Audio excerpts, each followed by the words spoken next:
Joseph Patterson, the jury have found you guilty of murder in the first degree. Have you anything to say before the court imposes sentence? Yeah, I got something to say. I just want to tell my friend Mr. Stoll that he's got something coming to him, and he's gonna get it. The court will remind the prisoner the district attorney has but fulfilled the obligations of his office. It is therefore the sentence of this court that the defendant shall be put to death during the week beginning June 2nd, 1938, in the manner and place prescribed by law. You are remanded to the custody of the sheriff. Edward Hennessy, Associated Press. This letter will admit you to the execution as required by law of Joseph Patterson, the state's prison, the night of June 4th. Check? Okay. Okay, Hennessy, move on in.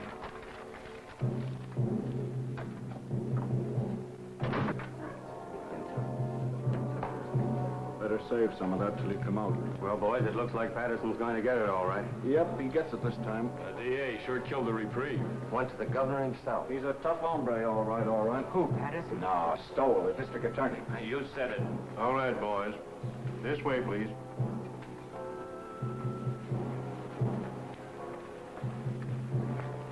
Is it true that they smoke when Don't they put... think about it, Sonny.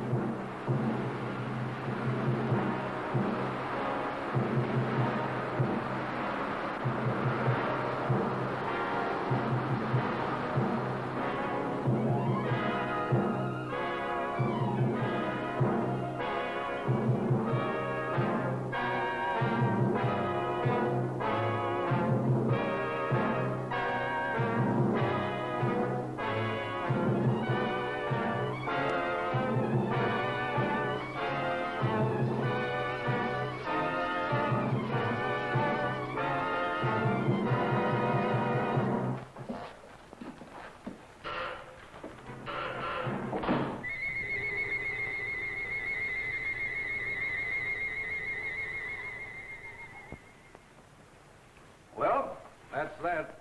He thought of you right to the end, Mr. Stowell. Welshers, Sharpie, Welshers, they're all Welshers. You'd think life owed them something. This Patterson bumped off 4 himself, and how many others he's had knocked off, I couldn't even guess.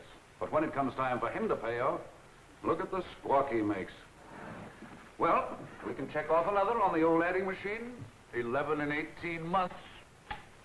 We're making progress, Sharpie, making progress. We'll have this town lily white the first thing you know. I wish you'd get rid of that hideous contraption. It gives me the willies. I'm not being too impertinent. Just an old Chinese custom, Sharpie. Chinese? You sound more like an Indian, if you ask me. An Indian counting scalps. It's my job to count scalps. It's still a life for a life, so far as I'm concerned, and will be till they rewrite those law books over there. For you, Miss Sharp. Oh, thank you, Sonny. You're welcome, Sharpie. The governor returned the record of the Patterson confession. I'd like to have seen his face when he listened to it. Patterson didn't have a chance. Through with it? I'll take it home and put it with the collection. I should think you'd have enough of them now. Don't be unkind to me this lovely morning, Sharpie. What about the mail? Oh, nothing much. Another clipping from the Tattler's column. Another one? Not a boost this time. Or maybe it is. I never can tell about those things. Read it to me. Not at all, you gossips. Not at all. The wife's boyfriend has the DA's okay. Are you suspicious, Sharpie? No. Oh, Phil's a nice youngster. And you wouldn't have me keep a lady chained up in a vault at home? Or would you? No, except that I've heard that husbands should go home once in a while. And I've also heard there's more to life than crime. You certainly keep your ear to the ground. And I've also heard that tonight, if I'm not being too impertinent... Yes? Kirk and Murphy are here. Send him in. It's Kirk and Murphy. They've been working on that telephone thread. Yesterday's... We traced that call, Chief. Hello, Sharpie. Came from a drugstore over on Christopher Street, but there are no guesses. A lot of Patterson's boys hang out in the joint, but you can't pin it on any of them. It's a pay station. Everybody on the street uses it. Yeah, going all the time. Better forget it, Kirk. Probably cold now anyway. I don't know. Patterson's boys are pretty much head up. I wouldn't worry. I figure they wanted to give me the business yesterday before I got to the governor. But it's too late now. They all want to get you, Murphy, when you first send them up. But prison cools them off. There'd be no prosecutors if it didn't. Burning doesn't cool off the relatives any, Mr. Stoll. I'd keep an eye out if I were you. Patterson's got no relatives. Only a kid cousin, and he's in Mexico. Thanks, boys. Thanks. Right, we'll forget it. Keep moving, Sharpie. Oh, Chief, you sitting in on that quiz tonight? You bet. I wouldn't miss that. Okay. Are you serious? If I'm you're not being too impertinent. Oh, serious about what? You're going to that quiz tonight. Of course I'm going. Yes? Oh, put her on. It's Mrs. Stoll. Hello, darling. Yes, this is a surprise. We were just talking about you, Sharpie and I. Of course it was nice. Today? Yes, this is the 5th. Yes, Lucy? I should say I do know. Of course, darling, it's your birthday. You thought I'd forgotten. I should say not. Certainly, darling, I'll be home early. We'll put on our good clothes and make a night of it. Dinner in the theater. That's right, Lucy. And darling, there's a package on the way, but don't open it till I get there. Absolutely. I'll be home early. Absolutely. Thanks, Sharpie, thanks. I don't know what I'd have done. Just my ear to the ground again. I tried to tell you. That gift on the way idea was an inspiration. I'd never have been forgiven. I told Treganis to send a tray down for selection. A pair of diamond clips would be nice. Small ones. I'd forgotten completely. I'm a fine husband, I am. I'll order the flowers. Orchids, don't you think? Yes, that would be fine. I'll telephone Mr. Kirk not to expect you at the quiz tonight. Yes, I suppose I'll have to miss that. Unless you plan to be in 2 places at once. Too bad, though. I should be in on that. Are you going home or not? Yes, oh yes, I'm going home. Don't worry, Sharpie. I'm glad of that. I don't know of anybody just now who could take your place. 10, 15, 24 left to go, Sharpie.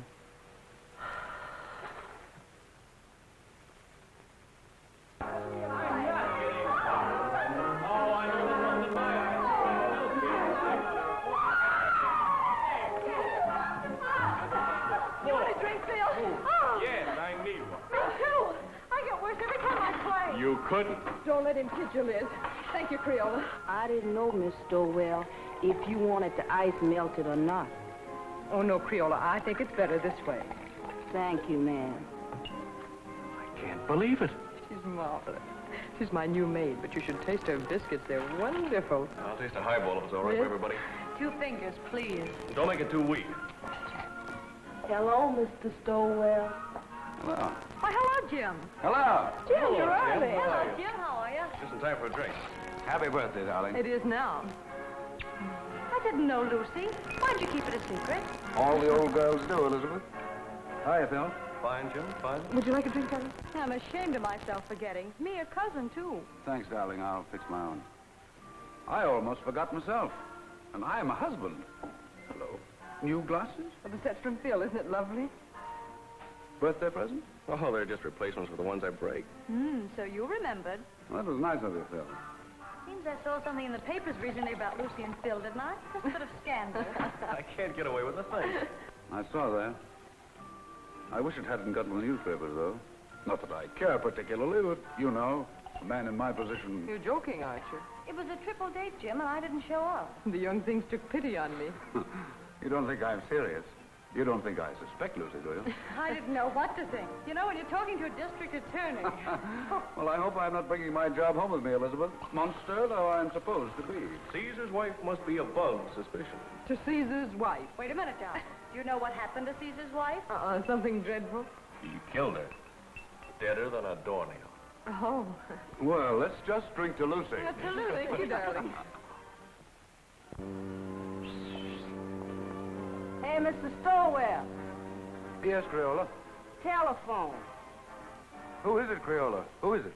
It's the gentleman who works in your office, Mr. Stowell. It's Mr. Curry. Oh. Oh, please, Jim. Oh, of course, darling, of course. What's the matter with me?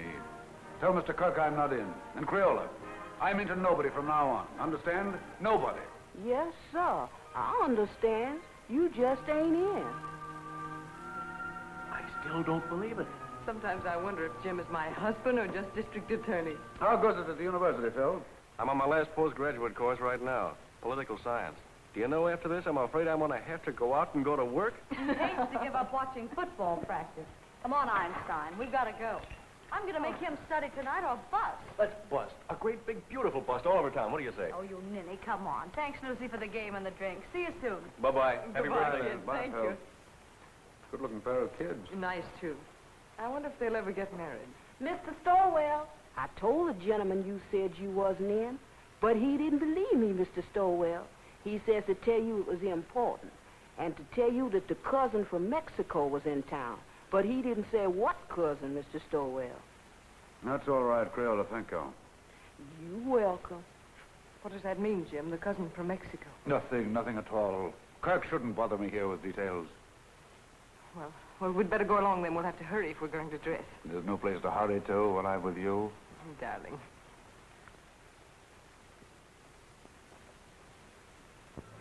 These clips are so lovely, Jim. You know, I really hoped for them. Smart girl. I bet you hoped me into them. Well, don't people say that if you hope hard enough for anything, it comes true? Only foolish people, darling. Hope's a cheat, but not a very kind one. Must you be cynical tonight? Oh, don't listen to me. Hope is fine, darling. But having is so much better. Nice husband. Oh, now you make me feel uncomfortable. I've got a confession to make. The clips weren't really my idea.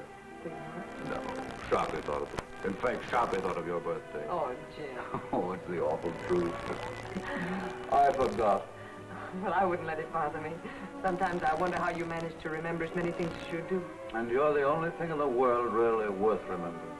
That's nicer than any present, Jim. Except I didn't remember. But someday I will. Someday I'll stack up all the things I've forgotten in one huge celebration for you. And will that be a day? This day, this nice small day is all right. Just having you home again like this is enough. I haven't been anywhere. I know, but it seems you're never home anymore. Never? Well, almost never. At first, I used to be able to console myself by saying, your husband's a great soldier. He must be off to his wars. But lately, it's been harder and harder making it work. I don't seem to be able to console myself that way anymore. I just want you with me, especially when it's getting dark. I suppose I'm just lonesome. Or maybe I'm afraid of ghosts. Just a minute, listen.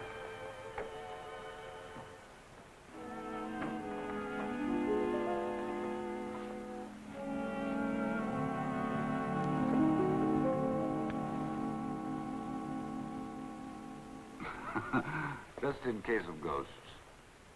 Jim, must you carry a gun even on our night out? It's nothing, darling. What the well-dressed man must wear. That doesn't sound like you, Jim. I know you're just trying to put my mind at ease, but you didn't used to joke about things like this. It's nothing, Lucy, I promise you. But it isn't nothing. When you scolded Liz this afternoon when she was joking about Phil and me, you said you didn't want to bring your job home with you. Now you are bringing it home with you. You really mean it, Lucy? Well, look, Jim, we can't even go out on a birthday celebration without your being armed. I'm sorry, Lucy. But it isn't as serious as you think. The gun has made everything sort of melodramatic. But I didn't realize that I was bringing the job home with me. Sharpie accused me of it, but I wouldn't listen. I've been wrong. I stand convicted. Pardon me, Governor, and I promise it won't happen again. But it isn't just the gun, Jim. I know, darling, it's me. It's the job. It's everything about me. Yes, Crayola? These just come. Orchid. Oh, this is my birthday. Jim, you're a darling. You're a considerate, impeccable husband. And I'm ashamed of myself for saying the things I did a few minutes ago. Now I'm caught again. Caught? Sharpie thought of the flowers, too. Oh, dear. Well, anyway, this is my birthday. I'll try to think of something original before the evening's over now.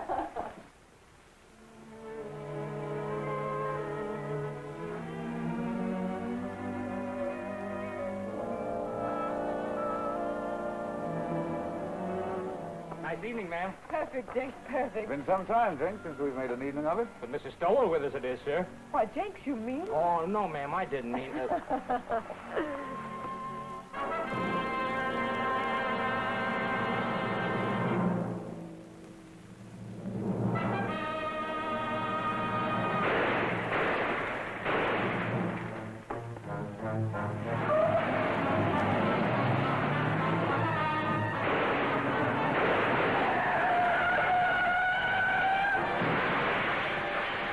Oh, Jim. Jim, Jenks, call an ambulance.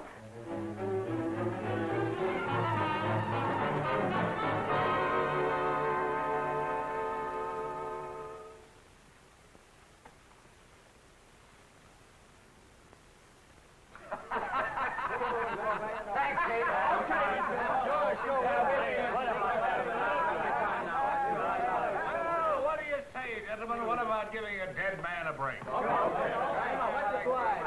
And let it show on the front pages. You're marvelous, Jim. You couldn't have done it better if you'd planned it. It's a great break. And all for a nick in the elbow. That's luck, man, and you deserve it. I'd like to have quizzed that kid before he died. Cigarette?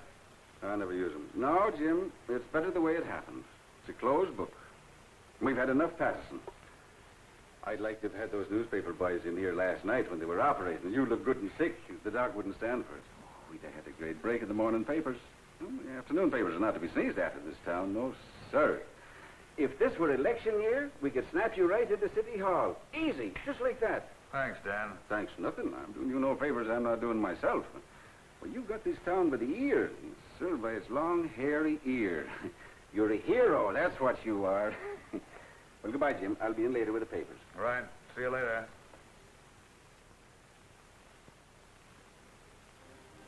They've all gone, darling. Enjoy your walk. Oh, yes, Jim. While I was walking, I did a lot of thinking. An awful lot, Jim. Bad for your complexion, darling. I heard those reporters talking coming out of the elevator. I couldn't believe they were talking about you. I overheard one of them say the Inquisitor almost got it himself. Don't you think, Jim, that when things like this can happen, when people try to kill you in front of your own house, don't you think it's high time one of us started thinking? I've been thinking myself, Lizzie. Quite a lot, too. But I mean about us, Jim. We've got to do something. Hardly ever seen you as bad enough, but when... I know. I've become a regular headhunter, Sharpie says. Does Sharpie say that? All the time. Says I've become a maniac. Says everybody's a suspect with me. Everybody's a potential criminal. Says all I live for is convictions and executions. I never had the nerve to tell you. You didn't have to tell me. I knew it. Knew what you were thinking, too. Did you really? Really and truly. Yes? Who is it? Oh. It's Mr. Kirk. Do you want to talk? Yes, Auntie. Yes, Kirk? Fine, fine.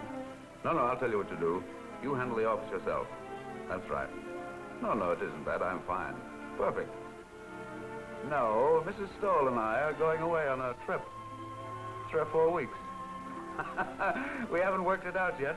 Maybe Canada, maybe California, maybe Europe. I've never had a vacation, and there's no telling where we'll end up. Thanks, Kirk. Thanks. Goodbye. Do you really mean it? Absolutely. We both need a vacation, Lucy. We both need to renew our old acquaintanceship. Oh, Jim. Yeah?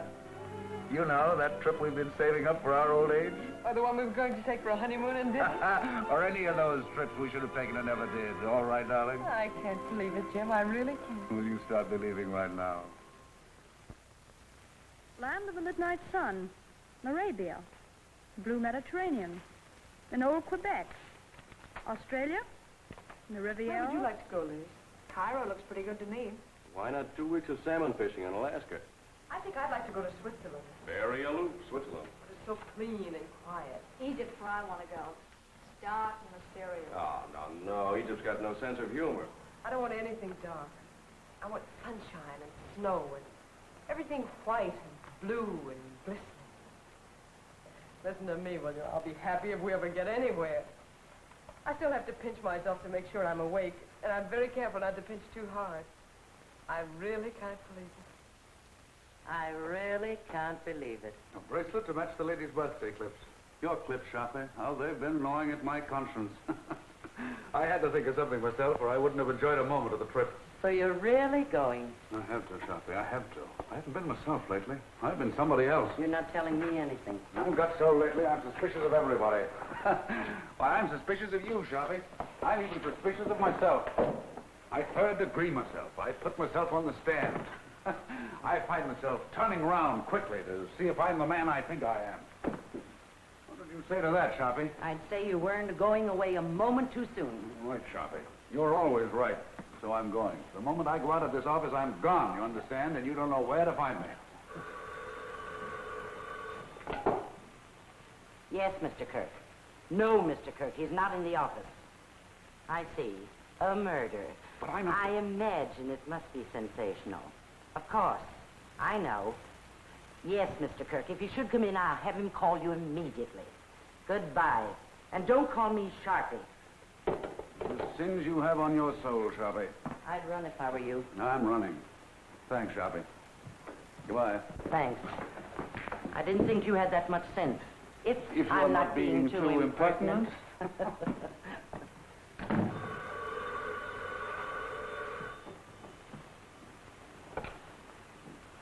Sorry, Mr. Stoll's not in the office, and I don't know where to find him. Oh, it's the police headquarters. I'm sure it must be very important, but I have no idea where to find him. So sorry. So very sorry. Goodbye.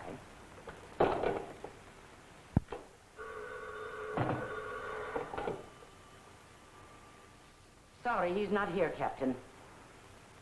Oh, the McAllen murder.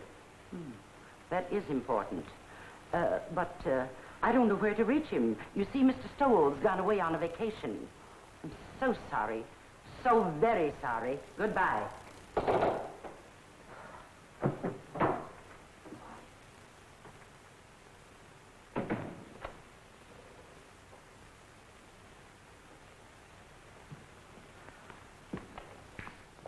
Hello, Sharpie. Where's the chief? I haven't the faintest idea. Well, I've got to get a hold of him. Dr. Shaw McAllen just shot his wife. Oh, indeed.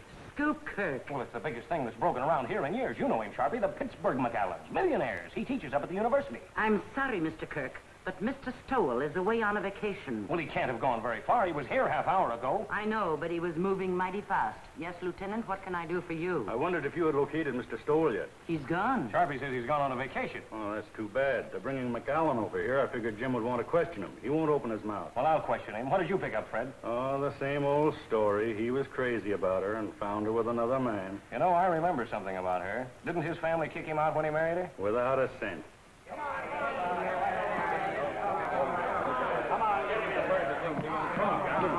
Sit him down there. Well, we'll see if the district attorney can make your call. Now you're quiet! Shut up! I think I'll be going now, if you gentlemen don't mind. See if you can locate the chief. Now, Mr. McAllen, spill it.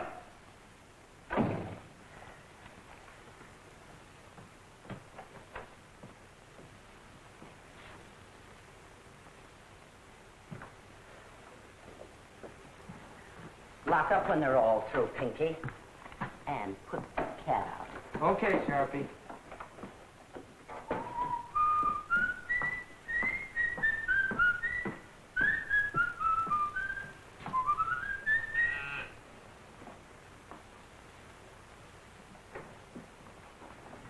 I'll only be a moment, Joe. I left something in my office. And you remember nothing, Dr. McAllen. But you shot well enough to kill. A precise, deadly shot, Dr. McAllen. Are you sure you don't remember that?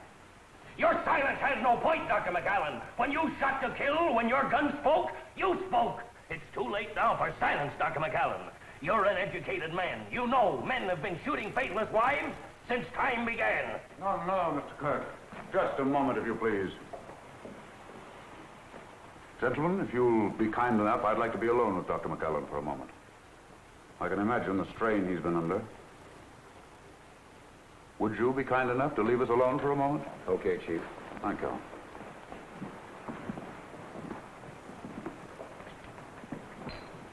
I'm sorry, Dr. McAllen.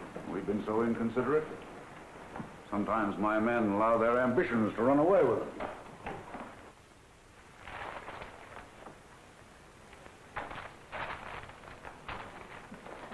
You better sit down, honey, and rest your feet. I caught myself doing that once unaware, and I was wore out for a whole week.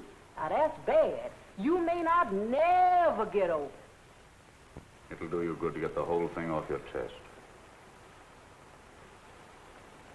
There's no use of talking, Mr. Stoll. There's no use of anything now. Would you like a cigarette?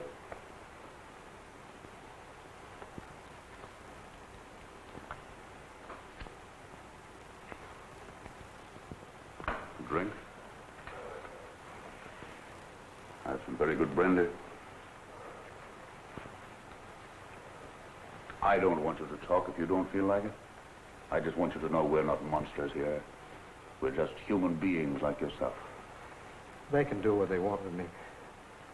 It doesn't matter anymore. Nobody's going to do anything to you, Dr. McAllen. I'm not trying to hide anything.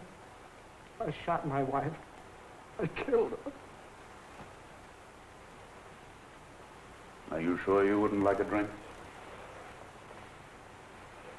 I suppose it all happened suddenly. Only this afternoon. Only a few hours ago. I was leaving home for class. When I realized it was raining, I went back for my raincoat. It was then I saw her sitting in her room before the mirror. Never had she seemed so beautiful. Sitting there in the dark, with only the two small lights on her dressing table burning, powdering her neck and shoulders, smiling and humming, happy with herself. Never had she seemed so beautiful as at that moment, with the mirror light shining up on her face, and the rain beating on the window behind her. All husbands have moments like that. And at that moment, I realized how terribly I'd neglected her. Oh, I know it sounds horrible now, but it was for her sake I neglected her. For her sake, I worked, studied. I wanted her to have good things, and we were poor, very poor. I understand. You watched your wife before the mirror. And as I watched her, I said to myself I would never neglect her again. And then I tiptoed across the room to the dressing table. With her humming, she didn't hear me. I leaned down quickly and kissed her. Instantly, the moment I kissed her, she shivered. Her flesh became goose-pimply as with cold. I saw her face in the mirror looking up at me, and all its happiness was gone. On it was a look of revulsion. I was speechless, stunned. I see. The Japanese have an expression. A woman tells the truth to her mirror. And then she recovered and looked up at me and laughed and said, "You should know better than to ruin a lady's makeup." She began to powder the spot on her neck where I'd kissed her. And she got to her feet and kissed me on the cheek. "I've got to run along," she said. "I'm playing bridge at Sonia's. I'll see you for dinner." She ran out. I stood, still speechless, and watched her go. I see. And that was how it began. My brain was on fire. I was sure there was only one explanation. She was making herself beautiful for some man, and she was going to him. She wasn't going to Sonia's. I followed her in the rain. And what finally happened, Dr. McAllen? I killed her. I know, but the circumstances. It's all unreal to me. All blurred. I was blind, insane. I saw her enter a house. I went to a window. I saw her run into a man's arms. The fire in my brain became a fury. I didn't realize I'd drawn the gun. I didn't realize I'd fired it. Until I saw her body crumble to the floor. And then I knew I'd killed her. In that instant, I knew I'd lost forever the one thing in the world I loved. It's my fault. My stupidity. My neglect.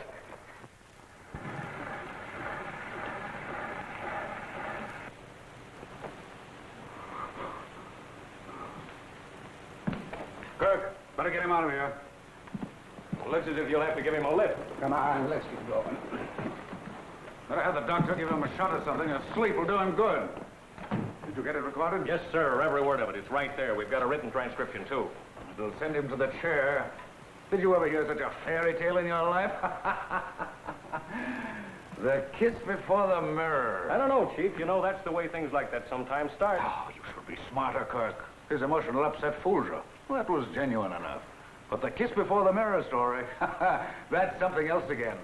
Wait till a jury hears it, with the proper commentary by the prosecution, I mean. You want to transfer the cylinder? No. I like it flat. I can play the whole thing through then. I think I'll take it home and lock it up. Keep this quiet. The McAllen family will probably leap to the rescue with their millions now the wife is out of the way.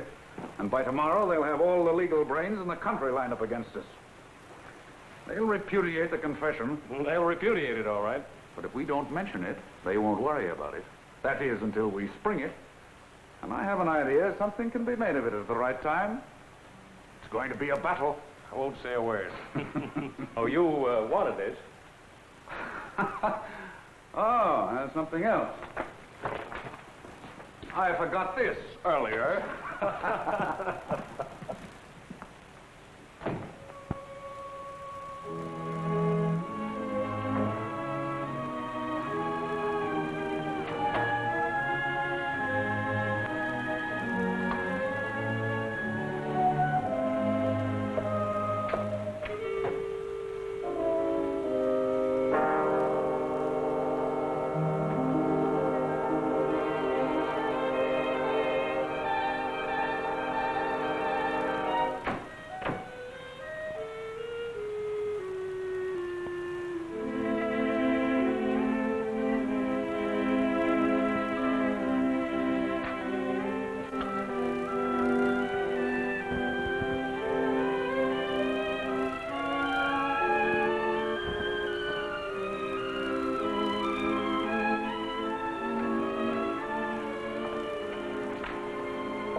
Did you get my message, darling?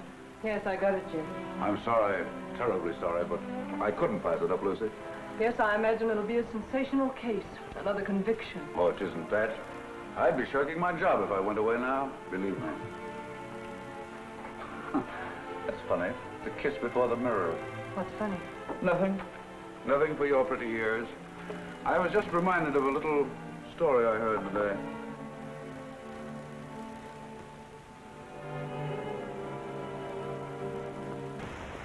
Dave Morrow to defend McAllen.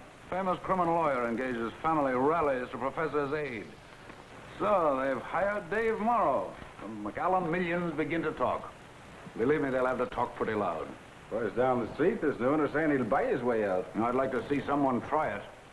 This is one case I'm going through with to the limit. I can understand some bohunk full of booze on a Saturday night cracking another mug's skull over a crap game. But these polite, sensitive murderers, these sophisticates like McAllen deserve no quarter. And they'll get none from me. Imagine a responsible, intelligent, educated man killing another man. Oh, I've known a lot of men I'd like killed. Oh, I'm serious, Dan. You wouldn't do it. I wouldn't do it. And the last thing either of us would ever think of doing is killing a woman. Crimes of passion, psychologists call them. Crimes of decadence, I call them. Luxuries, indulgences. Yes? Kirk is here. Send him in. Well, Jim, I've got to run. One thing is certain anyhow. This time you've got the people back of you. Up to now, you've been picking on the rank and file, those mugs and bohunks you mentioned, the masses. Now, you've bagged a highbrow, a millionaire, and it'll do you a lot of good, Jim. An awful lot of good. All righty. Well, how do you do, sir? Come on in. I'm on the way out. Goodbye, Jim, and good luck. See you later. Goodbye, sir. Well, he had a permit for the gun, all right. Seems he used to walk back and forth to his classes, and there've been a lot of holdups along through there after dark, and he got the gun for protection. But I don't know what a guy like that would do with a gun if someone held him up. He could use a gun, all right. That's the late Mrs. McAllen. Any news of the other man? Vanished completely. Not a sign or a trace of him. He was just a lodger there. Suppose McAllen knew this man. Suppose the whole thing was framed. I don't believe McAllen could frame anything. I've had a rule all my life, Kirk. Never take any human being for granted. Just think what getting rid of his wife would mean. His family's forgiveness. Return to the security of millions. A chance to follow his studies and comfort. What was he professor of, anyway? Political science. Oh, yes, I remember. See what an opportunity this man would offer? It's true. He neglected her. He said so himself. And why didn't he kill the man? That's what a man usually does. Kills both of them. But not a professor of political science. I was just telling Dan Ellison. McAllen's one of those sensitive murderers. Consider that fancy tale of his. The kiss before the mirror. It's raining out. He comes back for his raincoat, sees his wife, kisses her. She laughs at him. Suddenly, he sees red. My brain was on fire. I was sure there was only one explanation. She was making herself beautiful for some man, and she was going to him. She wasn't going to Sooniers. I followed her in the rain. And what finally happened, Dr. McAllen? I killed her. I know, but the circumstances. It's all unreal to me. All blood. I was blind, insane. I saw her enter a house. I went to a window. I saw her run into a man's arms. The fire in my brain became a fury. I didn't realize I'd drawn the gun. I didn't realize I'd fired it. Until I saw her body crumble to the floor. And then I knew I'd killed her. In that instant, I knew I'd lost forever the one thing in the world I loved. It's my fault. My stupidity.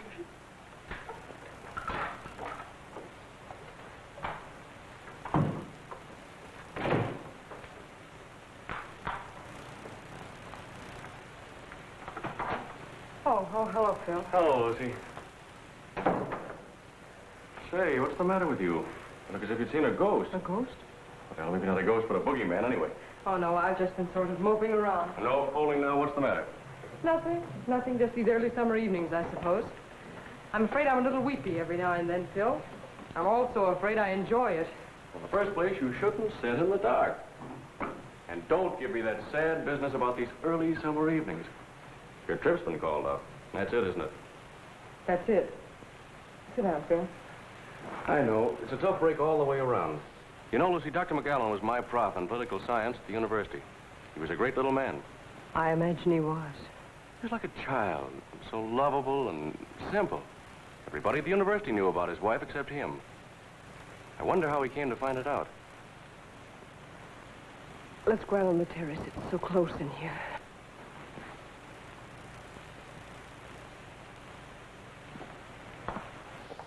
This fresh air's better. You sure you feel all right? Oh, yes, I'm all right. It was Dr. McAllen I came over to talk about, but perhaps I better let it go. You seem to have enough bother. Oh, go ahead, Phil. I'm fine now. Well, Lucy, it's just that I'd like to see the poor gent get some sort of a break.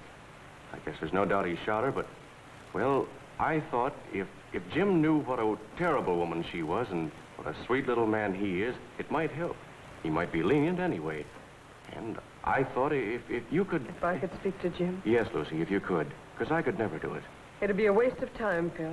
Well, I thought knowing Dr. McAllen... I know, but there's nothing you can do nor we can do. When Jim gets on a case like this, he's different. He's a stranger. His job becomes a mania with him. I don't know him. I don't understand him. I'm even afraid of him. I'm really sorry I mentioned this. Oh, I guess it isn't as bad as it sounds, Phil. Jim's always thoughtful and gracious with me. It's just that other side of it. I understand perfectly. That's a tough racket he is in. I'm sorry I bothered you. I wish I could be of help. Well, I wish I could be of some help to you, Lucy. And when Jim is off on one of those cases, you know, I mean, whenever you need some laughs, why, give me a ring, will you? Oh, thanks, Phil. If ever I feel like I need some laughs, I'll do that. How's Liz? Oh, fine, fine. But she's ambitious as the devil. She wants me to get a job right now. How disgusting. It's terrible. She wants me to give up my boyhood. Well, I've got to go. Good night, Phil. Good night, Lucy.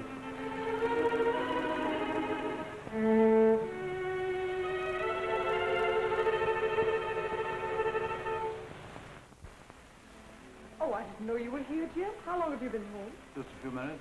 Out for a walk. No, Phil dropped over. We've been out on the terrace talking. Phil likes the dark, too. Writing poetry, I suppose. Oh, no. Phil's one of our young realists. He lives a sort of poetry, though. Limericks, I imagine. No, popular songs. Gay ones, bright ones. How's Elizabeth? Oh, she's fine. Phil says she's ambitious as the devil. She wants him to give up his boyhood. He couldn't mean his childhood, could he? What's the matter with you, Jim? No. Why? Talking like that. You like Phil, don't you? You always have. Of course I like Phil. It's just my evil nature, darling. I was so disappointed not to find you here. I'm afraid I'm old-fashioned. I want my woman in the house when I come home. What's got into you, Jim? I was here. Yes, I know. I guess it was just when I found you here with Phil, I was... You don't mean jealous, do you? No, not jealous. Envious. I envied him. I envy anybody who has a single moment of your time. I envy them your eyes, your voice, your presence. I even envy them your shadow. Do you know the other morning when you told me of some wild dream you had that night? How you'd gone to a masquerade and I wasn't there? Do you know, I was furious. Furious because I wasn't there in your dream. Furious with all the people who were. I didn't say anything about it, but it wasn't until I got to the office that I was myself again. Sharp is right, Jim. You are going crazy. With worship of you, darling.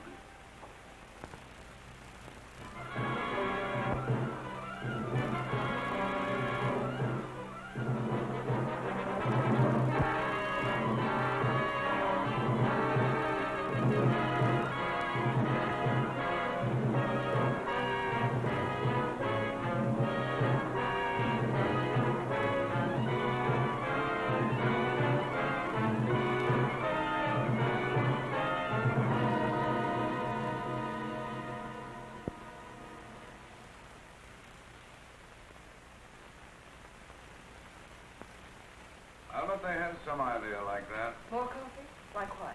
No, darling. Bribery. Using the family millions on me. I'm sure they know you better than that. Well, they're spending plenty as it is. You want another waffle, Mr. Stowell? No, thanks. You, Miss Stowell? If I ate another waffle Creole, I'd turn into one. You eat them. Oh, I can't. I'll die. A waffle or two won't make any difference. Oh, I ain't dying for my figure. I'm dying for my mind. The doctor said if I didn't eat no more starch, it would take the fat off my head and I'd improve my mind. That's the telephone. Yes, I'll take it. Well, she certainly can cook. That's more than most of them can do. Hello. Yes, sir. Oh, I'm fine. Oh, that ain't no trouble at all. She's right here. It's Mr. Phil for you, ma'am. He called for you last night, but you wasn't in. Yes, Phil?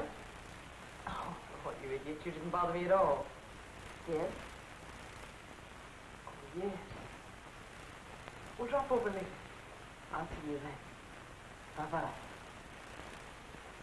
Oh, excuse me, ma'am. Liz and Phil had another quarrel. I've seen it coming for quite some time. Lucy, I wonder if you'd do something for me.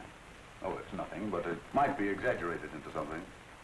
Phil is chairman of the University Committee to help McAllen, isn't he? Yes, that's one of the things he and Liz quarreled about. She said it took up too much of his time. Well, you can see, with rumors about like this, bribery and so on, it might be just as well to keep away from Phil until after the trial. You understand, don't you? Seems a little silly somehow. Appearances can be awfully important. If I sound like one of those husbands, you'll have to forgive me. Goodbye, darling. Goodbye, Jim.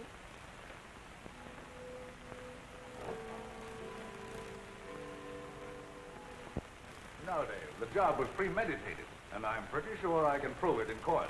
Aren't you going just a little bit out of your way, Jim? I'm not just talking as his attorney when I say that he was not in his right mind. I know, you're just talking as an old friend. Now, I've defended many a criminal, and if McAllen's one, I'm giving up the profession. Believe me, if ever a man was insane, he was. So, it's insanity again, Dave. I suppose you've got your battery of psychologists and experts all lined up. And when they get through, you'll have McAllen fixed up so mad, you'll be asking us to believe that it was his wife who shot him. Cigarette? No.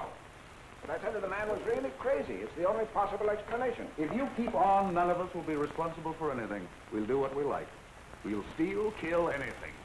And if the police catch up with us, we'll just go out and hire someone as smart as you to prove us crazy. That is, if we have the money. Now, look here, Jim. I'll give up my fee in this case if you'll play ball. Change the indictment to manslaughter with a recommendation for clemency, and we'll close the case. No, Dave, can't do it. Not and run this job as I see it. A man who murders, regardless of the circumstances, is already a criminal at heart. Oh, forget the job this time. McAllen's a human being, and the most helpless human being I've ever come across. You ought to go over there and take a look at it. I get it now, Dave. You're just giving me the human interest No, business. no, Jim. This is no trick. I tell you, McAllen is just a man like the rest of us. A man who is madly in love with his wife and blind with jealousy. Why, what's happened to him might have happened to any of us. Might have happened to me or to you. Stop your kidding, Dave. See you in court. He looks as if you'd pinned his ears back. Don't let looks fool you, Kirk. Mara's a tough and wily gentleman. We've got a fight on our hands. Copy? Will you send 24 long stem roses to Mrs. Stowe right away? White ones. Any cards? Any special sentiments?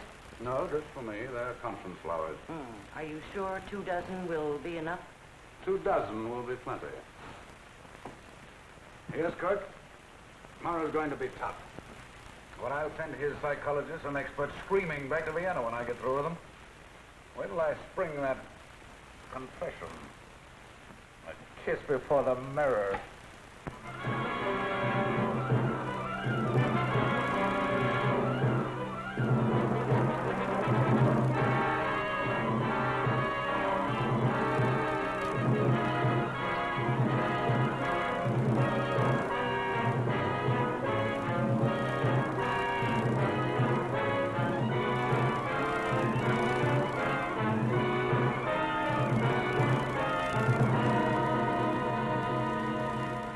You admit, then, that you neglected your wife. You saw little of her. You were too busy with your humanitarian studies, your plans for a better world. I must ask you again to answer yes or no. Yes. Thank you. Did your plan for a better world include, by any chance, better consideration for your wife? I object, Your Honor. The question is irrelevant and inappropriate. Objection sustained. The district attorney will please control his sarcasm. You are a professor of political science at the university. Is that right? Yes, Your students loved you, liked your courses. I think so. You spent a great deal of your time with them. Long hours after class and in the evening. Yes. And when your students were not with you, your work was with you. Night and day. Is that not right, Dr. McAllen? Yes. How long would you say, Dr. McAllen? How long was it before your wife's death that you took her out, say, to dinner, to a party, to the theater? I object, Your Honor. The question is irrelevant. Objection overruled. District attorney may continue. How long, Doctor? A month? 2 months? 3 months? About 3 months. This, then, is the woman you loved. This woman you did not think enough of to be a companion to in her ordinary life. This woman you left to weep her heart out in her own loneliness. This is the woman you say you loved with a passion, with a madness that drove you to kill? I object, Your Honor. I object. Order! Order! Ladies and gentlemen, be seated. Order! Evening paper, ma'am. McAllen collapses on the witness stand. Thank you, Creole. You're welcome. Cracked after 2 hours grilled by District Attorney Stone.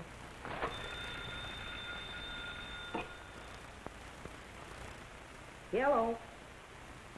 It's the telephone, ma'am. Who is it, Creole? It's for you, ma'am.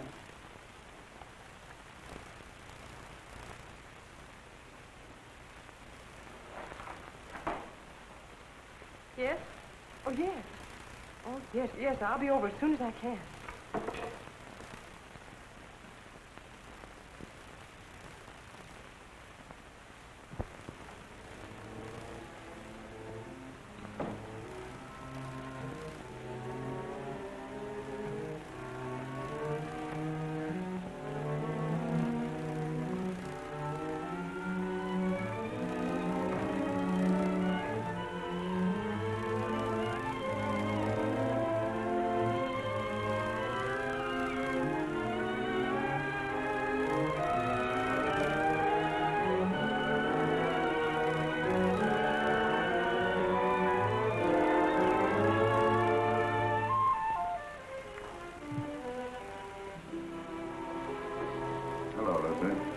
I didn't expect you home so early.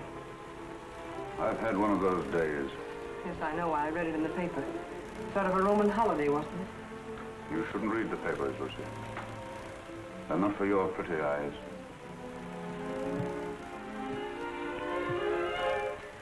Jim. What's the matter, Lucy? Nothing, Jim. I have to go to Elizabeth's for a few minutes. I wish you didn't have to go out tonight, Lucy. I'm sorry, Jim, but I have to. I'll be back before dinner.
Shining up in her face.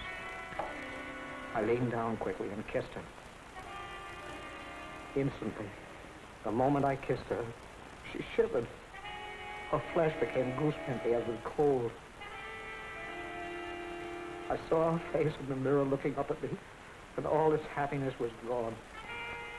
On it was a look of revulsion.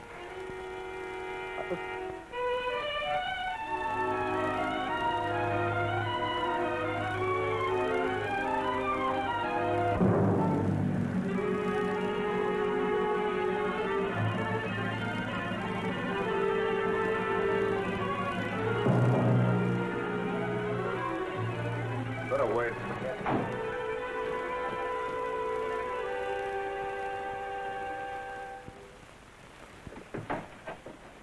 Why, Jim. Hello, Elizabeth. Is Lucy here? No, Jim. Why? Something the matter? No, I just wanted to speak to her. I'm sorry to have bothered you, Liz. It's nothing. Well, come on in, Jim. I expect her. I'm waiting for her now. No, thank you, Elizabeth. I've got to go along. I just wanted to say something to her. See you later.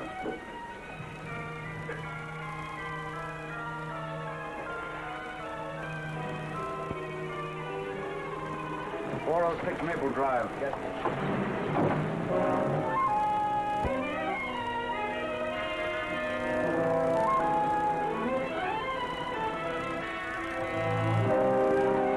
You want me to wait here for you, mister? No. You better not wait.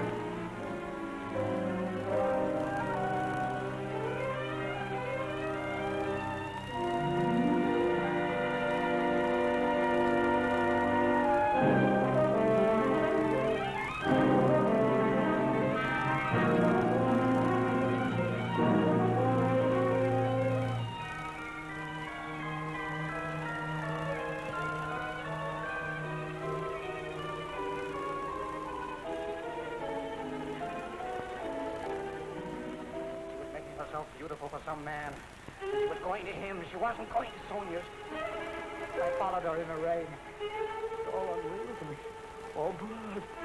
I was blind, insane. I saw her enter the house. I went to a window. I saw her run into a man's arms. The fire in my brain became a fury. I didn't realize I'd drawn the gun. I didn't realize I'd fired it. Till I saw her body crumble to the floor. Then I knew I'd killed her. In that instant, I knew I'd lost forever the one thing in the world I loved. It's my fault. My stupidity. My neglect.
Jim.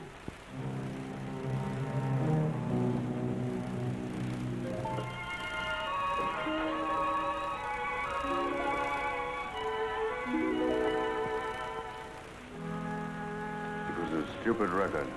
I should have bought some new ones. Liz said you were looking for me. What is it, Jim? Nothing. Nothing much. I guess the case is about getting on my nerves. I simply wanted to tell you that I wouldn't be at home tonight. I'm staying in town. Oh, I see. It's much better if I'm near the office. Yes, I suppose it is. The office is terribly important. I can get someone to stay with me here. Yes, I'm sure you can. See you tomorrow.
sure that you feel?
Proceed.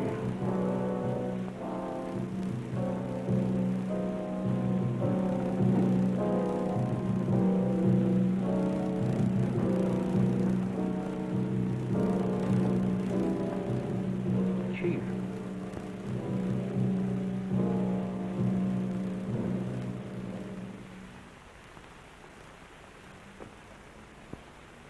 I would like the permission of the court to request a change of the present indictment. In the form in which it was returned? In its form and in its intention. This request is quite unusual. But I beg Your Honor to believe it has nonetheless been most carefully considered. The jury will please retire.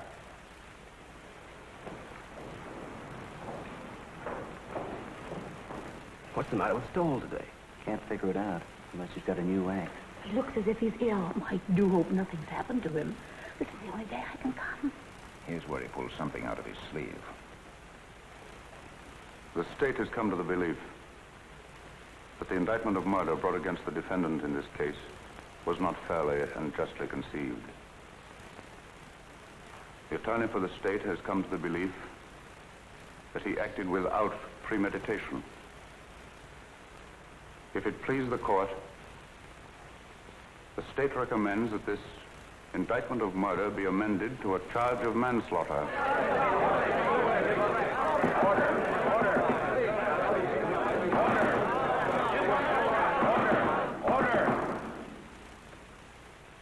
This is a serious recommendation.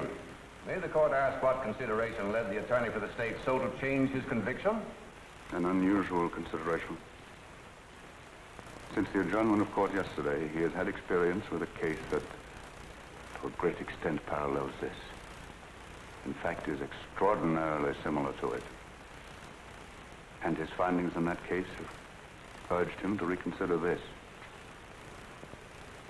He realizes, especially in view of rumors that have been afoot, the grave charges he leaves himself open to in making this recommendation, but he implores the court to believe that there are unimaginable moments when a man, a poor, weak man, jealous, blind, frantic, may kill the one he loves more than anyone, more than anything on earth, may kill her by some strange, tragic perversity, and in killing her condemn himself to a life of sorrow and regret.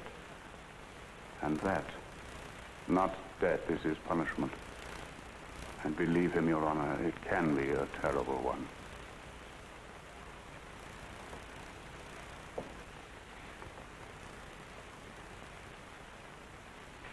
I see. I see. Please have the jury return. The McAllen murder trial was startled into an uproar today by District Attorney Stoll. In a scene of unprecedented excitement, the McAllen trial came to an abrupt and dramatic close today. District Attorney Stoll asked the court that the first-degree murder charge be withdrawn. Well, it looks as if you're finally getting away on that trip, Mrs. Stoll. Something like that, James.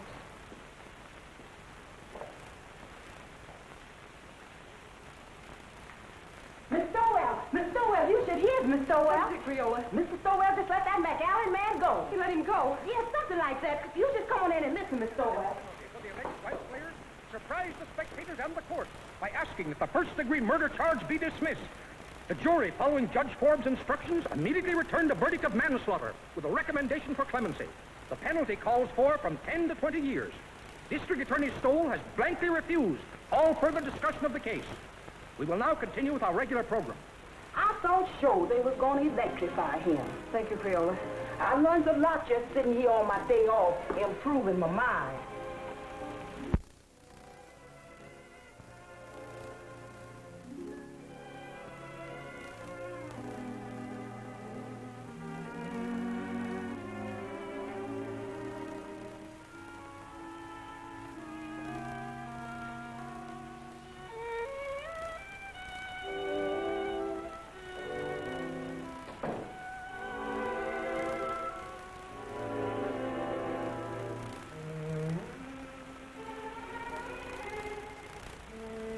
I saw drinks outside. I know it's too late for regrets, Lucy. I've been mad. Mad. There's no other word for it. No other explanation of my selfishness and stupidity. You've always been generous, Lucy. And before you go, I'm going to ask you one last great kindness. Won't you let me start all over again? Not here in this house. Not as your husband. Not even as an old friend, but just as if we'd only met. Strangers, meeting for the first time.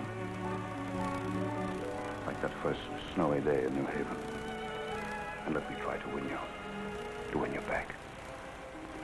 I don't know, Jim. When you walked out last night, it seemed that your job, the prosecutor, had won. Believe me, Lucy, I didn't know. I didn't realize what had happened between us until yesterday when I saw you sitting before the mirror. When you kissed me? Yes, when I came home. I hated you then.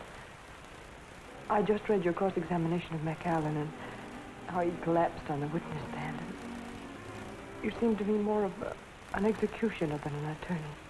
I know. I understand, Lucy.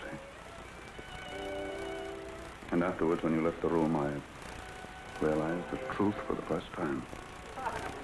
Hello, folks. I want you all to meet the young lady's husband. We were married before breakfast. Oh, Liz, I'm so happy. I don't know what I'm crying for. Come here, bride. Kiss Mr. Stoll. After all, it was his wife that did it. That's right, Jim. He was really going to run out. Don't I know? When I was over there last night, he had his bags all packed. My bag, you mean? All the happiness in the world, Elizabeth. Thanks, Jim. I don't have to wish you happiness, Phil. You have it. Thank you, Jim. I hate to admit it in front of two women, but I think you're right.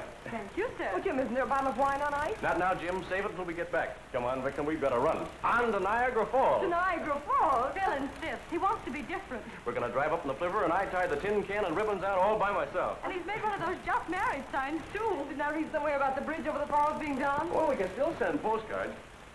That was a marvelous thing you did today. You're a great man, Jim. Hardly. I just came to my senses, that's all, Phil. Well, come on, Liz. We've got to be moving. Well, goodbye, Phil. Goodbye, Jim. Goodbye, Lucy. Goodbye. Good luck. Thanks again, darling. Forget it. Ring us up when you get back. Come on, Mama. We got to go. Don't call me Mama. I don't like it. Oh, you better get used to it. Hello. It's the telephone, Mr. Stowell. Who is it, Creola? It's that Mr. Allison from the office, and he said it was most urgent. No, Dan. No, I've had enough of the job. Enough for a while, anyway. That's right. No, I won't do it. No, I'm not resigning, Dan. The job's all right. The trouble's with me. I've just got wise to myself. But, Jim, the newspaper boys are packed outside, and there's some pretty nasty talk going around. Yes, bribery. The McAllen millions, you know what I mean. Let them talk. Let them investigate. Let them do what they like. I'll take care of them all when I get back. Let me talk to Sharpie.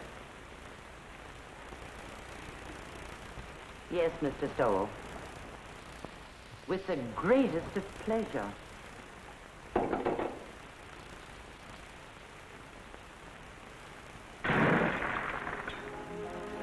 That's my little good deed for the day. Never mind that, Jane. And please bring the other bags back. I won't be going for a few days. Yes, ma'am. At first, I couldn't believe my ears. Someday, darling, I'll tell you a story and you won't believe your ears. About us? About me. About my great reformation. It happened last night. Tell me. I'll tell you on the boat for Europe, darling.